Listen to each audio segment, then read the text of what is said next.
विद्युत विभाग के निजीकरण का जो गंभीर विषय है, और मैं तो कहूँगी कि एक लाइलाज निजीकरण एक लाइलाज बीमारी बनती चली जा रही है। हर विभाग का निजीकरण कर देना, ये सरकार पब्लिक सेक्टर और प्राइवेट सेक्टर में भेद नहीं कर पा रही। हर चीज़ में अगर किसी भी चीज़ में घाटा है तो सरकार प्रॉफिट के लिए नहीं काम करती है। सरकार कुछ विभाग ऐसे होते हैं जिसमें बिजली है, शिक्षा है, स्वास्थ्य है, ये ऐसे विभाग हैं जिन पर जनता के लिए उनको सुविधा पहुंचाने के लिए कार्य किया जाता है। पर माननीय अध्यक्ष जी, ये सरकार लगातार विद्युत विभाग का जो पूर्वांचल और दक्षिणांचल को 5 जोन बनाकर निजी कंपनी को सौंपने का काम चल रहा है। इससे 42 जिले उत्तर प्रदेश के प्रभावित होंगे। मतलब उत्तर प्रदेश के आधे से ज़्यादा जिले इस निजीकरण से प्रभावित होंगे। मैं बहुत सारी बातें आदरणीय ओम प्रकाश जी ने कह दी, मैं उनको दोहराना नहीं चाहूँगी। उससे संबद्ध करते हुए मैं कुछ चीज़ें का माननीय आज नेता सदन बैठे हैं, मैं उनके सामने उन तथ्यों को ज़रूर लाना चाहूँगी। और मुझे पूरा विश्वास है कि नेता सदन की मंशा प्रदेश की जनता को, खासकर गरीब किसान मजदूर को लाभ पहुँचाने की है, तकलीफ पहुँचाने की नहीं है। तो ये जो चीज़ें हैं, मैं चाहूँगी कि आपके माध्यम से माननीय मुख्यमंत्री जी इसका संज्ञान अवश्य लें। परिषद ने नियमों का दरकिनार किया गया इस पूरे जो ये निजीकरण की व्यवस्था हो, और अगर कोई तथ्य इसमें नहीं ठीक है तो मैं माननीय मंत्री जी भी हैं, माननीय नेता सदन भी हैं, वो ज़रूर इसको अपने वक्तव्य में ज़रूर बताएंगे। परिषद ने स्टैंडर्ड बिडिंग गाइडलाइन के नियमों का भी उल्लंघन किया। दोनों नियमों की जो परिसंपत्तियां हैं वो लगभग 80,000 करोड़ से ऊपर।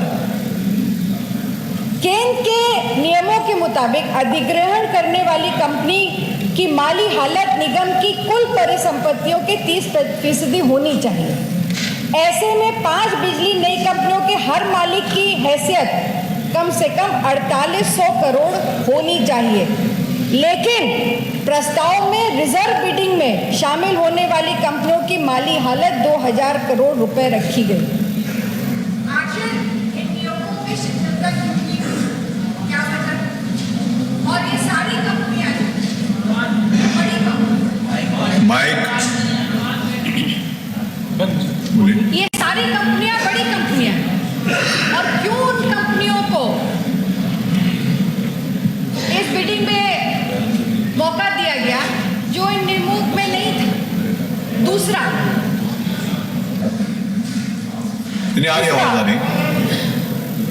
घाटे से निकालने की मंशा है, और मैं इस बात से पूरी तरह सहमत हूं कि प्रदेश में अगर बिजली विभाग में घाटा होगा तो कहीं ना कहीं उसका असर हम उपभोक्ताओं को कहीं ना कहीं देखने को मिलेगा, उन पर पड़ेगा। मंशा बिल्कुल सही है जिसलिए आप ये प्रयास कर रहे हैं, पर मैं आपके सामने एक और तथ्य रखना चाहती हूँ। पूर्वांचल और दक्षिणांचल निगम का 1,15,000 करोड़ उपभोक्ताओं का बिल बाकी, जो मेरी जानकारी, और घाटा लगभग 1 लाख करोड़ का है, ऐसा जानकारी दी गई।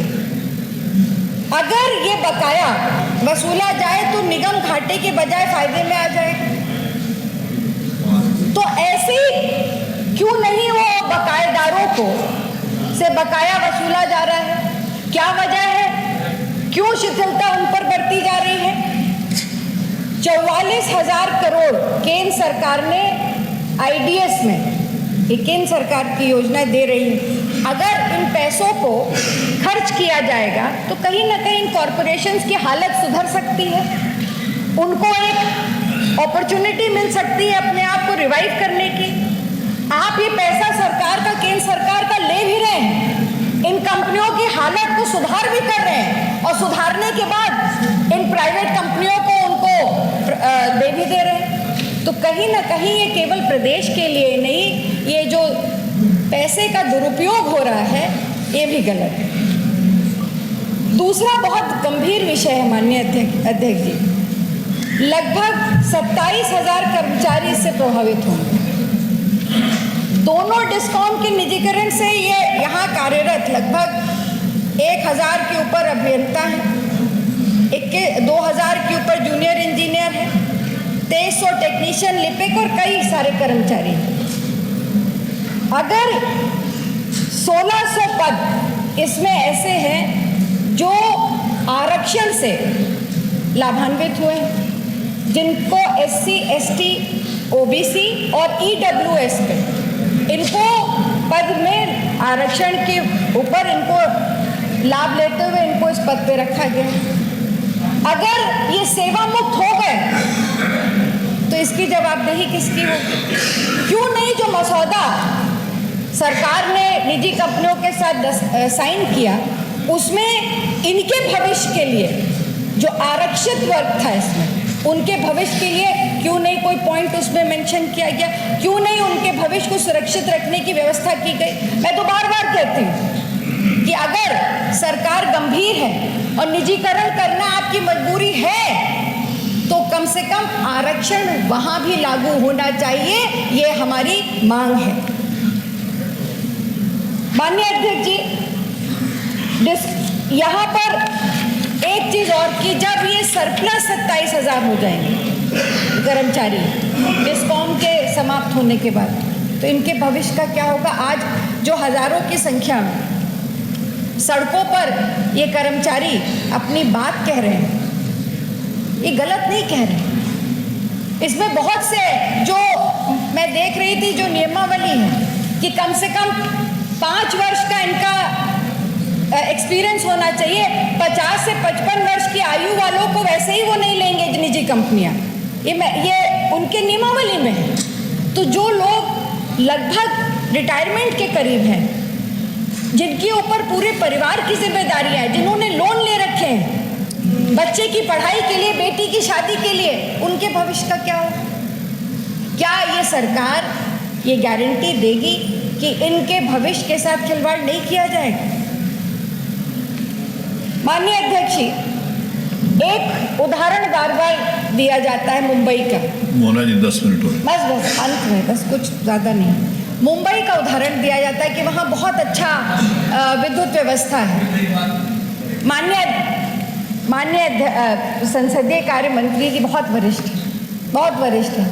मैंने तो एक बात आज इन्होंने अपने एक जवाब में कही, मैं तो इच्छा थी उसी वक्त उसको मैं कहूँ कि इन्होंने कहा महिलाओं के खिलाफ जो अपराध हो रहे हैं उसमें बड़ी इमेजिनरी, एक शब्द का इस्तेमाल किया, इमेजिनरी बातें प्रस्तुत की गई।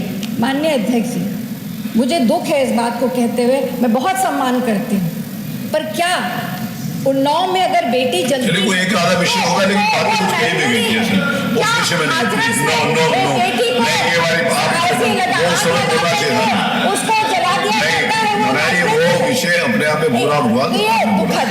तो मैं आप इसमें कंक्लूड करिए प्लीज। मैं कंक्लूड प्लीज। मुंबई का उदाहरण दिया जाता है। मुंबई की पर कैपिटा इनकम क्या है? मुंबई की पर कैपिटा इनकम कम से कम 4 लाख के ऊपर, लगभग 2 लाख पर कैपिटा इनकम की बात। और यूपी की कितनी है? तो फिर क्या इन दो को कंपेयर किया जा सकता है? वहां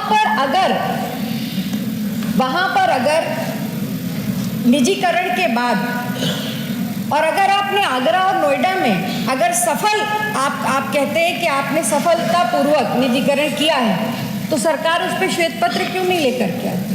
लाइए, बताइए कि निजीकरण में क्या फायदे हुए हैं, आगरा में क्या फायदा हुआ है, नोएडा में, लाइए एक श्वेत पत्र। और अंत में माननीय अध्यक्ष जी, मैं एक बात ये ज़रूर कहूँगी कि जिस तरह से इस पूरे निजीकरण की जो व्यवस्था बताई गई सरकार ने जो कर रही है, इससे कहीं ना कहीं किसानों का, गरीब का, मजदूरों का और प्रदेश का जो आम उपभोक्ता है ये प्रभावित हो। हम इसके पक्ष में हैं कि सरकार, और जैसा कि माननीय नेता सदन ने बताया कि निवेश आ रहे हैं, निवेश तभी आएंगे जब आप उनको इंफ्रास्ट्रक्चर मजबूत देंगे, और बिजली सबसे इम्पॉर्टेंट एस्पेक्ट है उस इंफ्रास्ट्रक्चर का। आप जरूर मजबूत कीजिए, आप बिल्कुल उसको और जितनी चीज़ें ला सकते हैं जिसकी वजह से वो इंफ्रास्ट्रक्चर मजबूत हो करिए। पर मैं ये भी पूछना चाहती हूँ कि पिछले 7.5 वर्षों में क्या कोई भी नया संयंत्र आपने लगाया है? आपने क्या प्रयास किया इस प्रदेश? आपने महंगी बिजली खरीदी, आप खरीद रहे हैं, आपका प्रयास है, अच्छा प्रयास है कि कम से कम प्रदेश की जनता को बिजली दें, पर आप खरीद के दे रहे हैं। 25 करोड़ की आबादी का ये प्रदेश है, कम से कम नए संयंत्र लगेंगे तो बिजली आप खुद पैदा करेंगे। लगे बताएंगे। तो मैं अंत में से इतना कहूंगी कि इस पर माननीय अध्यक्ष जी एक गंभीर चर्चा होनी चाहिए। ये प्रदेश की व्यवस्था से जुड़ा प्रश्न है, बहुत सारे लोगों की बेरोजगार हो जाएंगे उससे जुड़ा प्रश्न है, और किसान और मजदूरों से जुड़ा प्रश्न है। धन्यवाद। नहीं, कमाल अख्तर साहब, आप अपना नाम लिख के क्यों नहीं देते? कोई ऐसी बात ना आई हो, आप कोई नई बात तो है नहीं। आपको संबंध करते हुए मैं तो सिर्फ इतना कहना चाहता हूं कि जब आप सस्ती बिजली देने का वादा करते हैं, किसानों को फ्री बिजली देने का जो आपकी घोषणा है वो चल रही है, तो अगर निजी क्षेत्र में चले जाएंगे, जब आपकी सरकार अच्छे काम कर रही है और उसके बावजूद आज उत्तर प्रदेश के अंदर बिजली की जो समस्याएं हैं, जिस तरह से स्मार्ट मीटर का मामला है, पूरे उत्तर प्रदेश के अंदर जहां भी स्मार्ट मीटर लग रहे हैं उनमें जो मीटर लग रहे हैं उनके अंदर फॉल्ट है और वो तेजी से चल रहे हैं और गरीब लोगों पर उसका बर्डन पड़ रहा है। क्या जो आप फ्लड रेट पे बुनकरों को बिजली दे रहे हैं, तो जब आप निजीकरण कर देंगे तो उनको कैसे सुविधा देंगे? दूसरी चीज कि आपके पास जो नगर विकास माननीय मंत्री जी के पास है, नगर पालिका है, नगर पंचायत काफी संख्या में नई बनी है, और बहुत सारे लोग ऐसे हैं जो जाते हैं गांव से शहर के अंदर अपने बच्चे पढ़ाने, व्यापार के लिए, लेकिन जब उन्हें विद्युत का कनेक्शन लेना पड़ता है तो उनसे पूरा पैसा लिया जाता है कि जहां तक उसको लाइन देनी पड़ती है। तो जब सरकार नहीं दे पा रही, तो जब निजीकरण हो जाएगा तो वो कंपनियां उनसे कितना कितना पैसा लूटेंगी, कितना कितना पैसा उन्हें चार्ज करेंगी। मेरा सिर्फ आपसे यही अनुरोध है कि जो ये नीति है, जब यहाँ पर हमारे सत्ता पक्ष के साथी विपक्ष में होते थे तो निजीकरण का विरोध करते थे, और आज आप सत्ता पक्ष में हैं तो आप सारी चीजें से महंगी बिजली मिलेगी, गरीब लोग पिसेंगे, हमारे जो कर्मचारी हैं उनका हित होगा। इन चीजों को ध्यान रखकर मैं माननीय मुख्यमंत्री जी से कहूंगा, कम से कम इस जो आ रही है निजीकरण की जो स्कीम लाई जा रही है, इस पर तुरंत रोक लगनी चाहिए। माननीय मंत्री,